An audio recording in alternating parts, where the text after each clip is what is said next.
My boyfriend cheated on me with my best friend, so I stirred things up with his brother. When he found out, he was furious. Do you love him or do you love me? Later, things escalated. His brother pressed me against the wall, his eyes blazing. If you want to flirt with me, then do it properly. Don't ignore me. After 2 days, I found out that my boyfriend, Steve, was cheating, and his affair was with my best friend.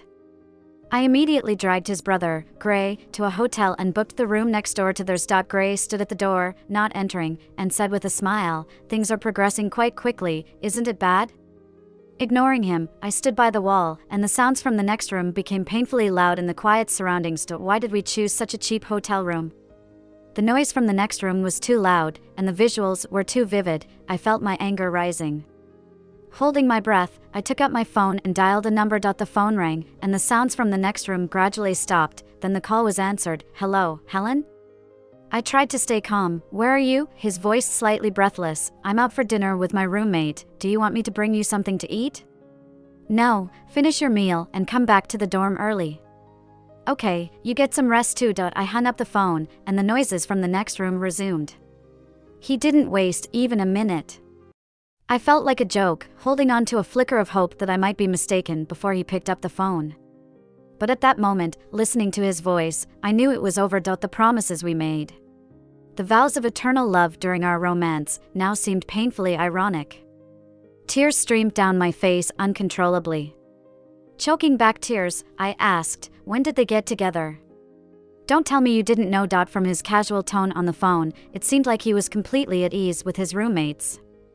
Men really stick together.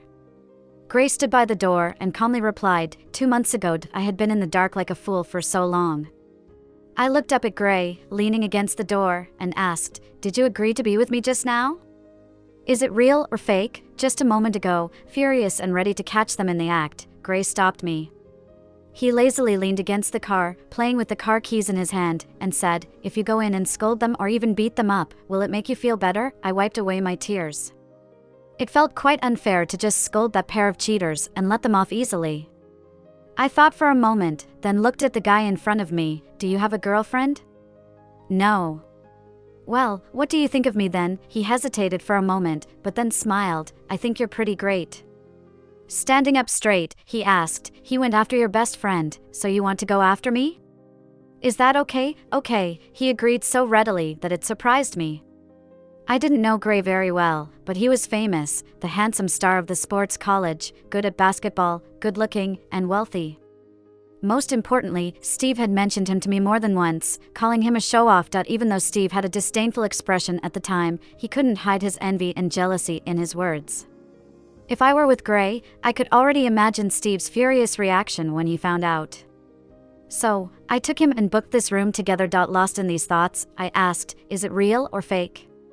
He grinned as he heard my question and raised his head, chuckling. "Who said I'm joking?" I never fake my feelings. His smile carried a hint of mischief, but his words were earnest. He was good at flirting, and I found it hard to resist. The thrill of revenge, the hatred towards Steve, and the ambiguous atmosphere of the enclosed space made my blood rush to my head in an instant. I nodded, "Okay." I stood up and walked towards him, then kissed him on the lips. He froze, and I was caught off guard too, stepping back abruptly when I regained my senses. With lowered brows, he looked at me, his eyes sharp and clear, and after he regained his senses, he chuckled softly. "Is that all?" he asked, then before I could react, he grabbed me, pressed me against the wall, and removed the hand covering my mouth, leaning in to kiss me. My heart was pounding in my chest. On the other side of the wall were my boyfriend and my best friend, while his brother and I were kissing in the room next door. The absurdity of the situation, the drama of it all, was beyond anything I had ever imagined could happen to me. After the initial rush of revenge faded, reason slowly returned. It wasn't a wise choice to be alone with a man I didn't know well. I reached out to push him away, ending this absurd kiss. Seemingly sensing my intentions, he let go at the right moment, his voice husky. "So, are you really ready for this?" I didn't immediately understand his meaning, my eyes misty. "Huh?" He chuckled softly, releasing me. "Forget it, I don't take advantage of vulnerable situations." He ran his hand through my hair, his palm large and heavy. "Let's go, I'll take you back." Keeping a safe distance, a bit confused, I rode back to school in his car. I couldn't help looking at him, and though he gazed straight ahead, he keenly felt my gaze. Regretting it? I averted my gaze, fingers gripping the strap of my backpack tightly, murmuring, "No," he chuckled, "that's good then." Back in the dorm, lying on my bed, my heart was still racing. Today was supposed to be about catching them in the act, but I nearly crossed a line myself. Turning over, my phone pinged with a new message notification. "Where do you want to have your meal tomorrow morning?" "Cafeteria. See you tomorrow." Despite the starry sky outside the window, sleep eluded me. A handsome guy like Gray, no matter how you looked at it, I wasn't the one at a loss in this situation. I needed to make Steve feel the pain of betrayal. Early the next morning at the cafeteria, Steve appeared carrying a tray, with Bertie by his side. When he saw me, he rushed over, a smile beaming on his face. "Helen, what a coincidence." Looking at the two of them, I replied ambiguously, "Quite a coincidence indeed." Steve glanced at me, hastily explaining, "I ran into Bertie outside." Sitting beside me, they both emitted the same soapy fragrance. They probably got back from the hotel this morning. I clenched my fists, ready to lash out, when I heard a voice behind me. "Is there a free seat?" It was Gray and their other two roommates, Mike and John. Steve turned around, greeting them with a smile. "Hey, Gray. What's with the fancy breakfast outing this morning?" "Enjoying something, I see." "Enough said," Gray replied. "I didn't sleep last night, so I woke everyone up early for breakfast, feeling good." "Isn't that reason enough?" Gray sat down, giving me a quick glance. Feeling a bit guilty, I dared not meet his eyes. He was sitting across from me, the weather still warm, and I was wearing cropped pants. The leg of the person sitting across from me naturally touched mine, and I sat up straight in response. Steve noticed. "What's wrong?" "Nothing." He looked at me questioningly. "You're acting a bit weird today." I pointed at his neck. "I find you weird too. What's this?" He was startled, reaching for the spot I indicated, with a hint of panic, probably a mosquito bite. I turned to the three men across from me. "It's almost the end of summer. Do you guys have a lot of mosquitoes in your dorm?" Mike and John replied, "Plenty." But Gray said, "Not many." The conversation shifted as everyone's gazes turned toward Gray. Steve frantically signaled to him. Gray picked up his water glass, casually speaking, "I didn't feel any mosquitoes. Maybe I have tough skin, no bites." Mike chuckled awkwardly. Maybe Gray's too handsome. Mosquitoes don't dare to bite him." Saying this, he realized how absurd the reason sounded, ending his comment abruptly. Steve panicked even further, trying to explain, "Really, it's a mosquito bite. I scratched it, so it bled underneath." I set down my chopsticks, indifferent. "I thought it was some wild woman marking you." Bertie's actions froze, and Steve's voice, unintentionally louder, reached for my hand. "What's this joke?" "Helen, where would I go to find another woman?" Pointing at Bertie, half serious and half teasing, "There's a ready-made one right here, Bertie." Looking at the two of them, my tone carried a hint of sarcasm. After all, she's always wanted everything of mine from childhood till now. Her fancying you isn't surprising. Silence fell around us, with a hint of tension in the air. Steve's complexion paled. Bertie's expression grew grim. "What do you mean, Helen? You have been our friend for so many years to say such things."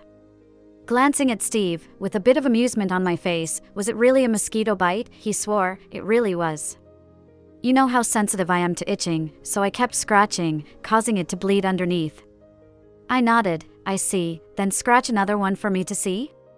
"What?" I said. "Since we're in front of everyone, if you scratch another one, I won't doubt you anymore." Bertie laughed. "Helen, is it necessary? What's gotten into you this morning?" Turning towards her, I taunted, "I'm talking to my boyfriend here, asking him to scratch one. Why do you care?"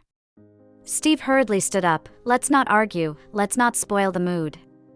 I'll scratch another one, no problem." Until I saw two similar marks on his neck, I ceased the attack. I shrugged. "All right, maybe it really was a mosquito bite. Let's just leave it at that." Finishing the last bite of my bun, I decided to let this incident slide. Gray, however, started to laugh, and even the leg resting against mine trembled. Frowning, Mike whispered, "Gray, it's a war zone here, and you're still in the mood to laugh." Ignoring him, Gray changed the subject. "Let me get drinks for everyone. I'm in a really good mood today. Why just drink cola?" Gray glanced at him. "Don't you want to drink?" I do, he answered quickly. Gray's treating us, so why wouldn't I drink? Gray picked up his phone, opened the delivery app, and said, 1 drink per person, so that's 6 drinks, right? While he placed the order, he casually asked me, Helen, what flavor do you want? The room fell silent again, all eyes turning toward him. Mike glanced at him, then at Steve, and pulled his arm. What's gotten into you today, Gray? Gray appeared nonchalant. I'm just asking the ladies what they want with all these guys at the table. He reached under the table to touch my leg and chuckled. What will you have? I retracted my slightly numb leg, keeping my voice steady but my fingertips trembling. I'll have orange juice. Bertie looked at him and, clearing his throat, said, Let's have cola, thanks, Gray, I'll have that. But before he could finish, Gray threw his phone to Mike. Mike, you take the order, there are too many people, I can't be bothered to order for each one. Bertie was caught off guard by his actions, his face turning red. Steve's gaze shifted toward us. I boldly let him observe, with a slight smirk forming on my lips. Initially feeling a bit guilty, I now only felt a subtle sense of empowerment. As Steve was driving me back to the dorm, he asked teasingly, Are you close with Gray?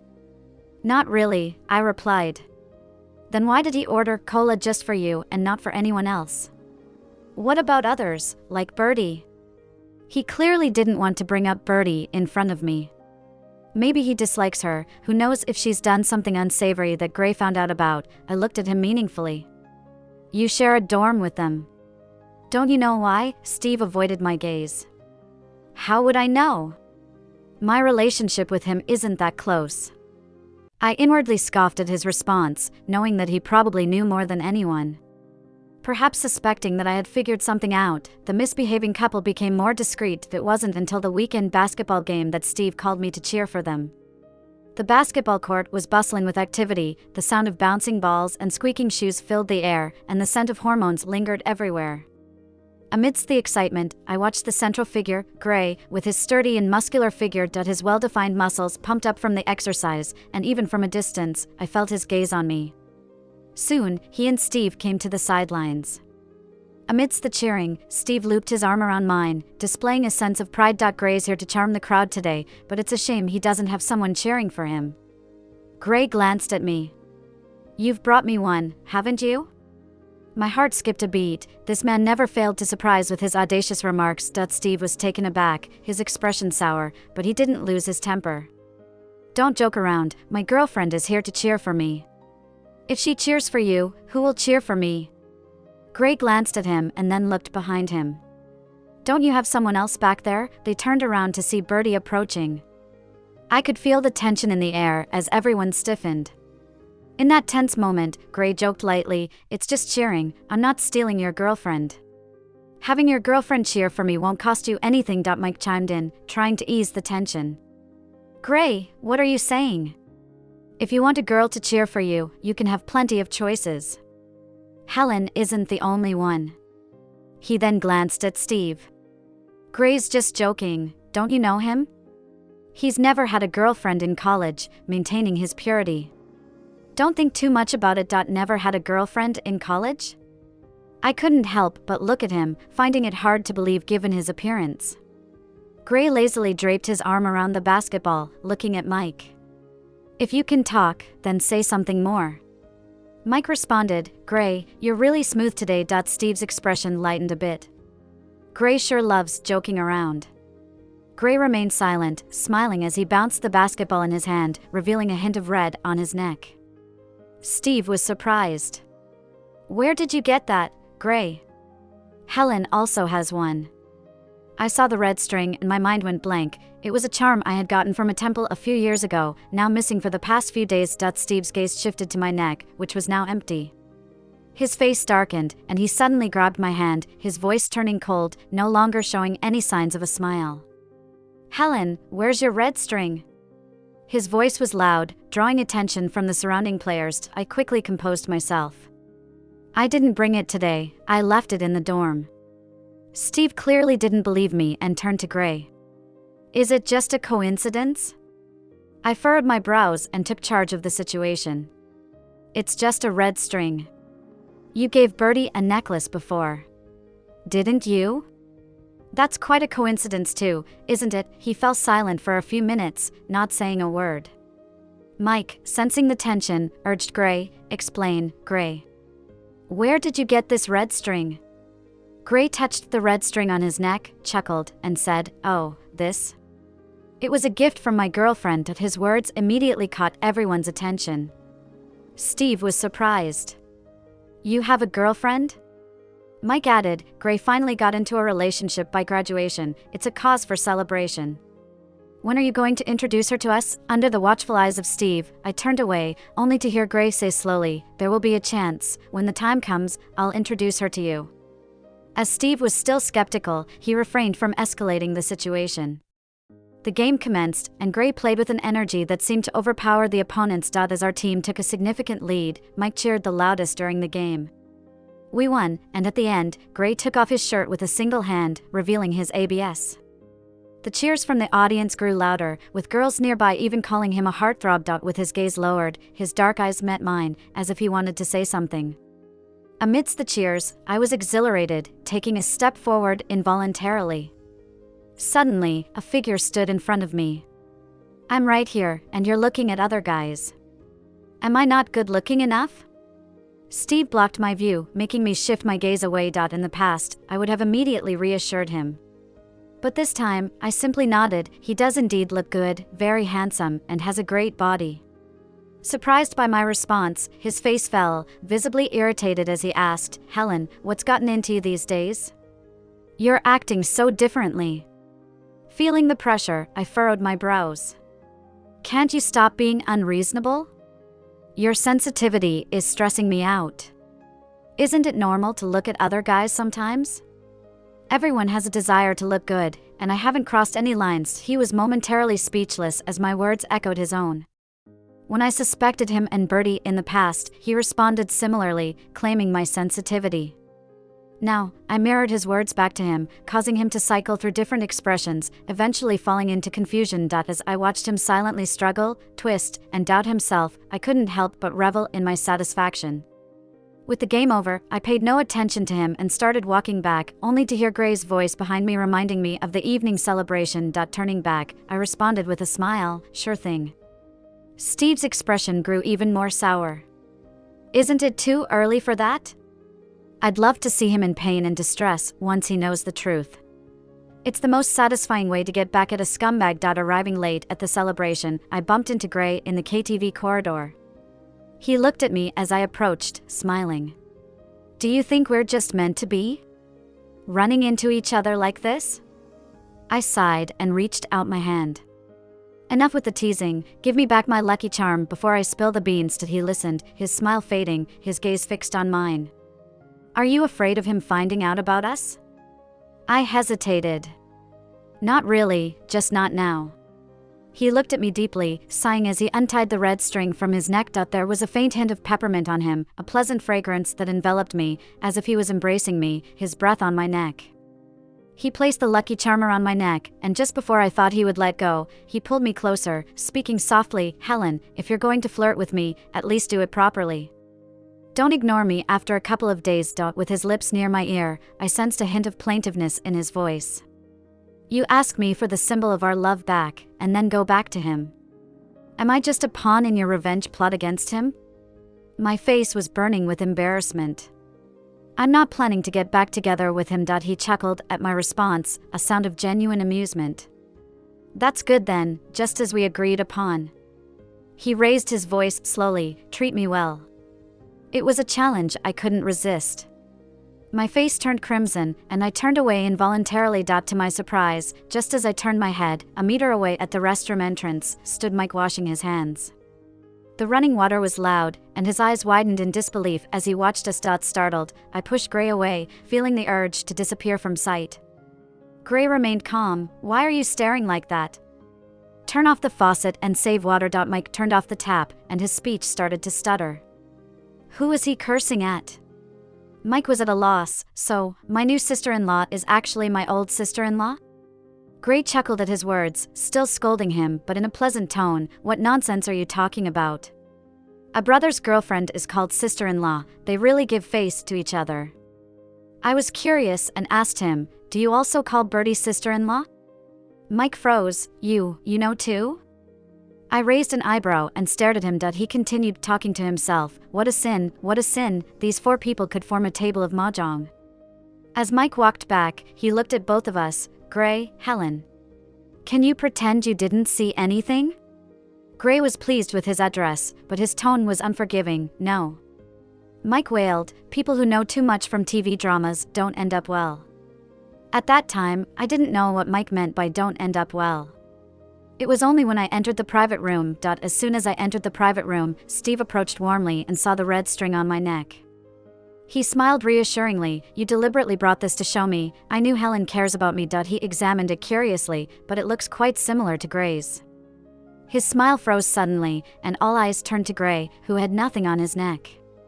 He struggled to speak. Gray, where's yours? The atmosphere became tense again, and everyone in the room looked at Gray.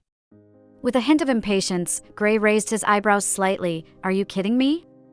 I'll tell you now, what she is wearing on her neck was just taken off by me.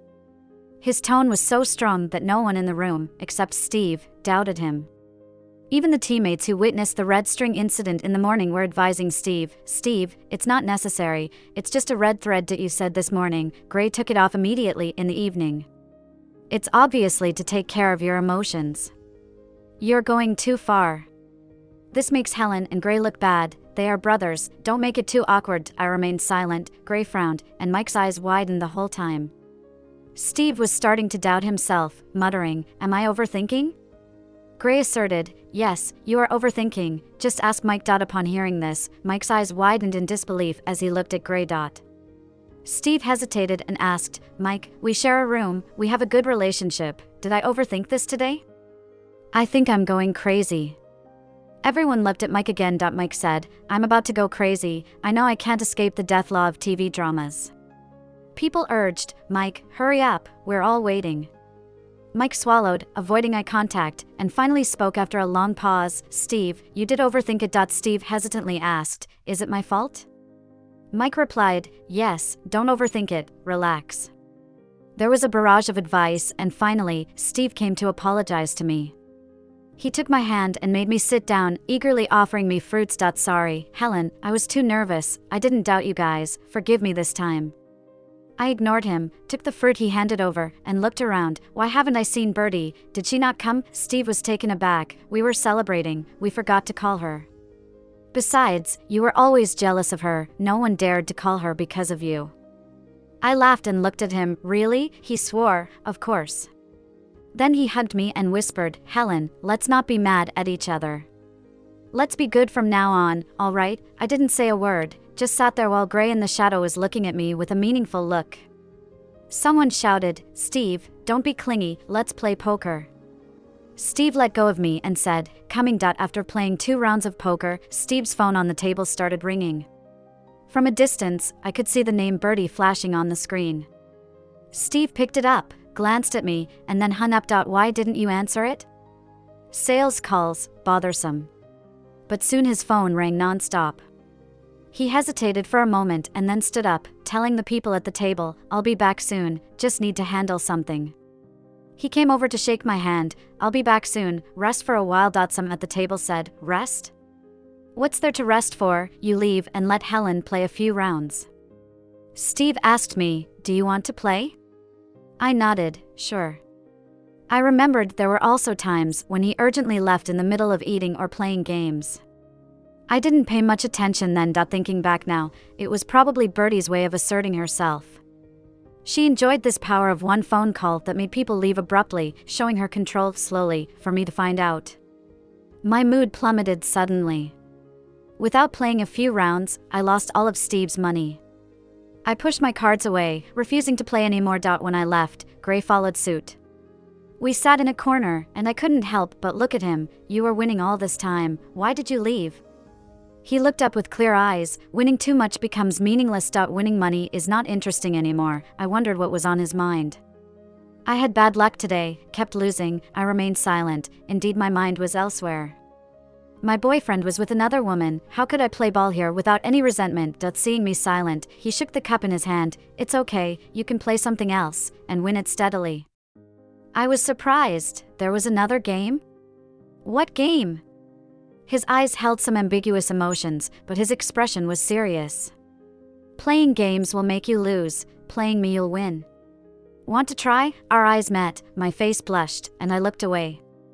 Helen, are you feeling hot? Should we open the window? Your face is all red. Mike waved his hand. Not hot, not hot, Helen is happy. Everyone chuckled, losing money but still happy, quite rare. Gray asked again, with a smile on his face, how about it? I hesitated. Things won by playing this game come with a price. What's my price? He stood up straight, very simple, break up with him, give me a title. I was taken aback by his straightforward approach. I used to think of him as aloof and unapproachable. But now, this person appeared strong in my life, demanding to be with me, and I felt unsure if it was real. That he was right. I did start as a means to get back at a scoundrel, but it's clear that it's not the case now. At this moment, I didn't know how to respond to him. Just then, my phone rang. It was Bertie. I pointed to the phone, and his eyes dimmed. I couldn't think too much, answered the call, and heard Bertie say, "Come down, I have something to tell you." Through the earpiece, I could faintly hear Steve trying to persuade her not to speak. Why couldn't she say whatever it was over the phone? She sneered. I said I slept with your boyfriend. Can I come down now and say it? Her voice was loud enough for everyone around to hear, and the karaoke room fell silent. I stood up, but Gray pulled me back. Let me go with you. No need, I'll handle this myself this time. Downstairs, Steve rushed over, arguing with Bertie around the corner. When he saw me, Steve hurriedly came over. His face showing a mix of anxiety and regret. Don't listen to her, Helen, she's lying. Steve had always been the sunny and optimistic one. It was rare to see this level of despair and anxiety on his face. Bertie looked amused, waving her phone. She's lying? I still have photos here. Want me to help you remember again? The exposure made Steve unable to keep up the facade. He almost gritted his teeth. What do you want? Bertie coldly sneered. Done playing, wanting to dump me. This game isn't over until I say so. Nobody can stop it. I looked at the person in front of me, whom I had known for over a decade, holding up the phone towards me. Helen, you always say I steal your things, but if it truly belongs to you, I can't steal it. Her arrogant demeanor disgusted me, and I scoffed. You took what I didn't want. What are you so proud of? She was taken aback. What do you mean? I said slowly, I mean, Steve is the man I don't want. What are you so proud of licking up what I don't want? Steve's eyes were bloodshot, his previously anxious face now even more unpleasant. He almost knelt down. Helen, don't say silly things, don't reject me. I shook my head. No, I won't keep playing with you both. His face showed a moment of bewilderment, reaching out to try and grab me, but I dodged to the side. He cried and said, Please, Helen, let's not break up. I just had too much to drink. Forgive me this time, just this once. I promise I won't make the same mistake again. Bertie, who was standing aside, visibly grimaced upon hearing his words. I admit that at that moment, I inexplicably felt a kind of almost pathological delight in my heart. I even thought about pretending to forgive him to stimulate Bertie once again. But in that instant, Gray's face flashed through my mind. I gave up on that thought, turned to look at him, and said, We have to break up. I have someone else now. I looked at the two stunned individuals and couldn't help but laugh. Moreover, since he insisted on getting a commitment from me, I had no choice. Steve was taken aback and somewhat disbelieving. Helen, are you joking, really? I looked at him, retracted my smile, and said seriously, No, I'm serious. I have feelings for someone else. He fell silent and then struggled to speak. Is it Gray? Yes, I replied. There was a new message on my phone. It was from Gray. Do you need me to come down? Everything okay? It's fine, we've already sorted things out. He fell silent, clenching his fists tightly. How long have you been together? He asked. I replied truthfully, It's been half a month since you and her went to the hotel. We were in the room next door to yours. He seemed to be trying hard to control himself, gritting his teeth. We've been dating for 2 years. You didn't let me get close, and you went to a hotel with him. Is this how you're getting back at me, Helen? His state of mind was clearly not right now, almost bordering on madness. My heart was pounding rapidly as he glared at me, stood up, and stormed upstairs. I was stunned for a moment, then attempted to follow him, but Bertie called out and stopped me. Helen. Do you think you've won? I'm telling you it's far from over. Don't forget your father's job was arranged by my family. I stopped in my tracks, looking at the person I had known for over a decade, couldn't help but walk up to her and gave her a direct slap. She was knocked to the ground, looking at me in disbelief. I looked down at her from above. Yes, my dad's job was arranged by your family, but over the years, I have given in to you in everything. From letting you have my kindergarten's red flower, to letting you be the class monitor in junior high, to giving you my competition spot in high school. And now, I've even let you have my boyfriend. That's you. Why are you so despicable? You have always seized everything I have. And all these years, the debt our family owed to yours has long been repaid. This slap is a lesson for you. Remember, from now on, stop coveting my things, because I won't give in anymore. Ignoring her further, I hurried upstairs. As soon as I went up, the private room was in chaos. A group of people were holding Steve, who seemed almost frenzied. Gray was on the ground, blood flowing from his mouth, head and arms scraped, and Mike was helping him up. My heart sank, and I hurried forward. Seeing me approach, he even managed to smile at me. The sight of blood on him alarmed me. Are you okay? He wiped his mouth, then comforted me. I'm fine, just a few scratches. I held onto him. Let's go, I'll take you to the hospital. He initially wanted to refuse, but then held onto my hand as he stood up, leaning on my shoulder. With one hand supporting his arm and the other around his waist, he whispered, Is it hurting? It was quite painful at first, but now that you're here. The pain is gone, he said softly. I couldn't help but feel a bit guilty, knowing that he was only injured because of me. Mike and I went to the hospital to see him. He was sitting there, peeling an apple. Upon hearing our footsteps, he sounded displeased. Did you forget about me? I had to peel this apple myself. Mike glanced at me, smiling. Gray, look who's here. Gray paused peeling the apple, looked up, and upon seeing me, immediately smiled. He put down the apple and opened his arms. You finally came to see me, come here for a hug. His words were natural and heartfelt, unreserved, causing me to feel a bit embarrassed. Mike left immediately, closing the door of the ward behind him.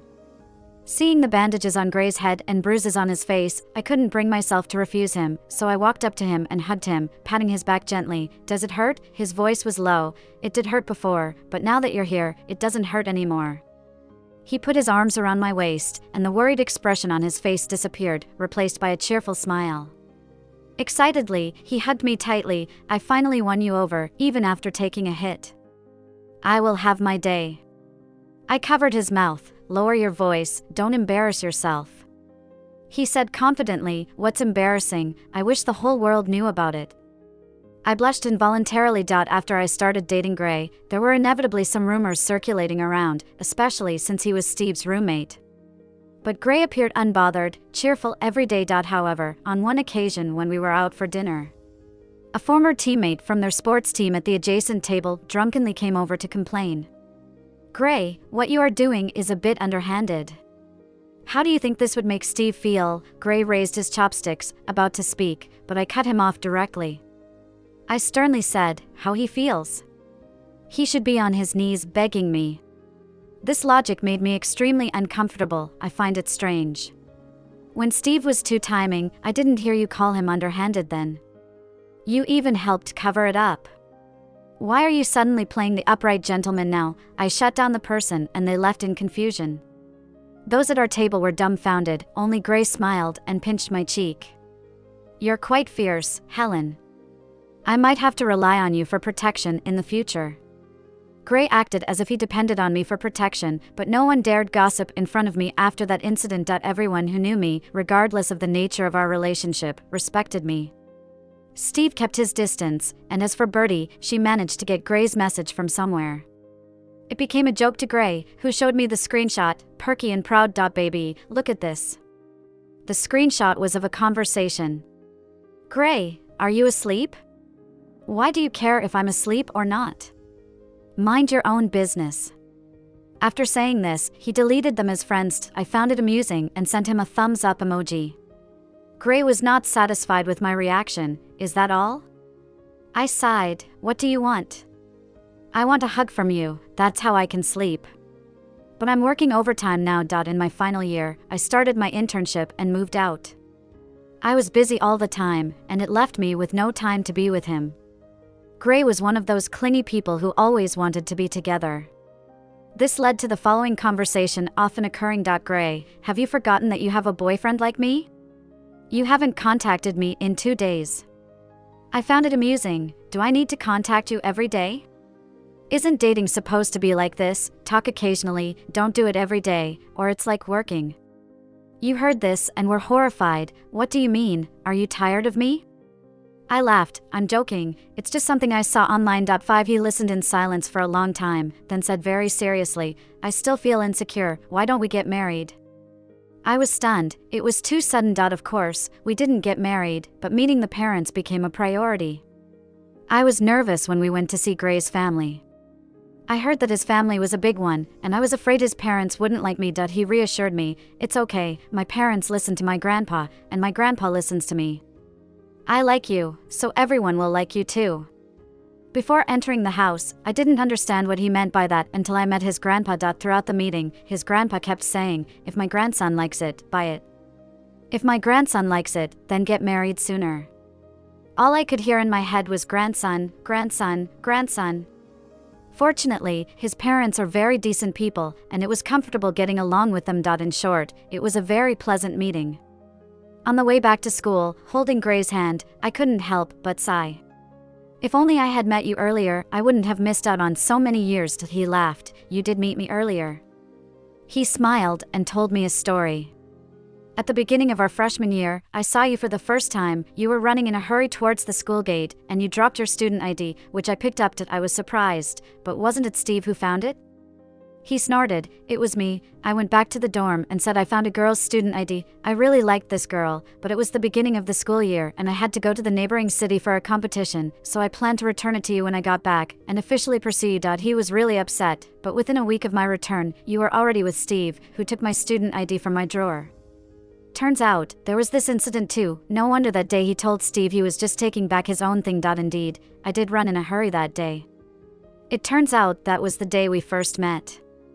After thinking for a moment, I smiled. Do you know why I was in such a hurry to run outside the school that day? He still harbored some resentment. Why?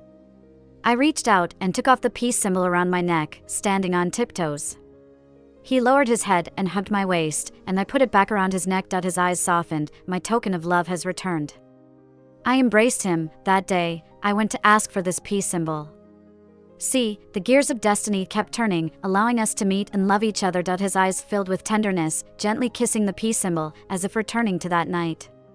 I asked him again, do you want to marry me? Are you serious or joking? He was taken aback, then smiled and kissed my lips. I never fake my feelings. After graduation, when Gray reached the legal age, we got married. I wore a pure white wedding dress, listening to Mike bragging outside. He was today's best man, chatting with university classmates. I must be amazing. From the very beginning I supported my Gray. My vision was unmatched by others. Someone joked, I don't want to embarrass you, but are you taking advantage of others?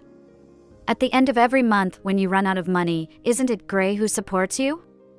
Mike argued. I also played a role in their love story. Outside, Gray probably kicked Mike. Stop talking nonsense, I'll just throw you out. I couldn't help but smile. My mom held my hand. Seeing Gray treat you well, I feel relieved. I'm sorry for what happened before. We didn't know Birdie was up to so many things. I comforted her. It's okay, Mom. If it weren't for her, I might not be with Gray now. My mom smiled, hesitated to say something. Birdie, that child has some issues, always coveting other people's things. Recently, she got involved in someone else's family and got caught by the original partner, ended up hospitalized. The doctors say she probably won't get out of bed for a few years. She quickly stopped herself. Let's not talk about these unlucky things. Today is your big day. I smiled and didn't say anything. In fact, I already knew. Mike had told me about it. Steve went to see her too. She had some mental issues, and she hit Steve with a glass bottle, landing him in the hospital. But these things didn't concern me anymore. The sun was shining outside, and I held my dad's hand as we walked forward step by step. Not far away, Gray stood tall, looking at me with excitement. In a world of millions, we found each other. How fortunate we are to be together.